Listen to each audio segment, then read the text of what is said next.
Hello అండి. Hi అందరికీ. నేనైతే ఈరోజు మా పిల్లల లంచ్ బాక్స్ కోసం పుదీనా రైస్ చేశాను.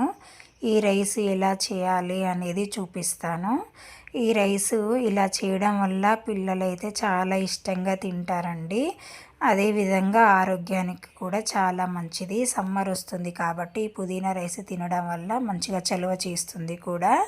దీనికోసం నేనైతే ముందుగా ఒక మిక్సీ జార్ తీసుకొని దాంట్లో ఒక గుప్పెడి పుదీనాకులు వేసుకున్నాను. ఒక 3 పచ్చిమిర్చి చుంచి వేసుకుంటున్నాను.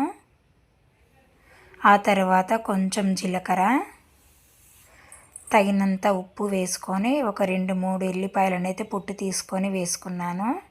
ఇప్పుడు వీటన్నింటిని మెత్తగా మిక్సీ పట్టుకోవాలి. చూడండి, ఇప్పుడు స్టవ్ ఆన్ చేసుకొని కడాయి పెట్టుకొని ఇది హీట్ అయ్యాక ఒక 2 స్పూన్ల ఆయిల్ వేసుకుంటున్నాను. ఈ ఆయిల్లో కొంచెం మినపప్పు, కొంచెం శనగపప్పు, కొన్ని పల్లీలు వేసుకొని మంచిగా వేయించుకోవాలి. జీలకర్ర, ఆవాలు కూడా వేసుకోవాలి. ఇలా చేంజ్ అయ్యాక కలరు ఒక మీడియం సైజ్ ఆనియన్ని సన్నగా తరిగి వేసుకోవాలి. ఇవి కలిపేసుకున్నాక ఒక స్పూన్ పసుపు అయితే వేసుకోవాలి. ఒకసారి గరిటెతో మంచిగా కలిపాక కొంచెం కరివేపాకు వేసుకుందాం.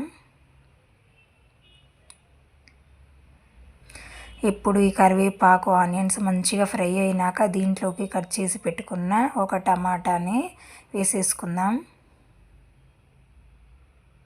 ఇప్పుడు టమాటాలు, ఆనియన్లు ఇవన్నీ మెత్తగా అవ్వడానికి కొంచెం చిటికెడు సాల్ట్ అయితే వేసుకుంటున్నాను. ఇవి మంచిగా మెత్తగా పేస్ట్ లాగా అయినాక ఏంటంటే మనం ముందుగానే ప్రిపేర్ చేసుకున్న పుదీనా పేస్ట్ ఉంది కదా, ఆ పేస్ట్ని అయితే యాడ్ చేసుకోవాలి.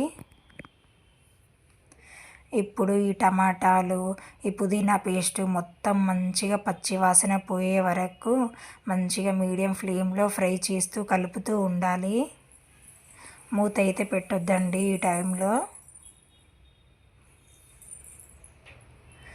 మంచిగా దీంట్లో ఉన్న ఆయిల్ అంతా పైకి వచ్చి ఇది ఫ్రై అయ్యే వరకు మంచిగా కలుపుతూ ఉండాలి. చూడండి ఎంత బాగా ఫ్రై అయిందో కదా.